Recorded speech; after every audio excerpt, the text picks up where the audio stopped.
Георгиевская ленточка каждому. В преддверии 9 мая в 30 странах мира проходит акция по раздаче георгиевских лент. В Усмайском районе за 10 лет добровольцы раздали более 15 тысяч таких ленточек, символов мужества, героизма и победы. Все подробности далее. С 27 апреля в Усмайском районе проводится всероссийская акция «Георгиевская ленточка».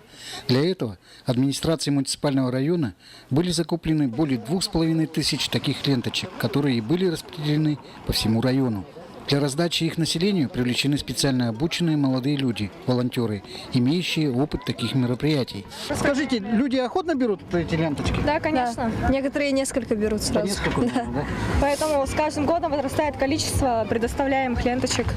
Уже 15 тысяч за 10 лет роздано в Усмайском улусе.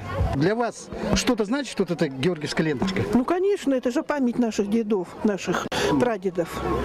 Наши воевали, у меня прадед воевал, правда, ничего не сохранилось, но знаем, мы их вспоминаем все время. Это ж наша победа, это наш мир наш. 9 мая праздник, юбилей Победы, и мы хотим вручить вам георгиевские ленточки как символ этой победы.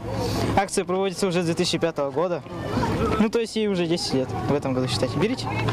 Девочки, а вы знаете, что означает вот эта георгиевская ленточка?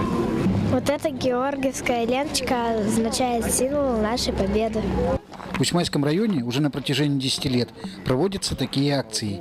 И за эти годы в нашем районе было роздано более 10 тысяч георгиевских ленточек. Население активно участвует в проведении данной акции, что очень отрадно. И мы, значит, с радостью присоединяемся к этой даже глобальному мероприятию, которое проводится в 30 странах мира. Юрий Таюрский, Тимур Канаев, НВК Саха, Усмайский улус.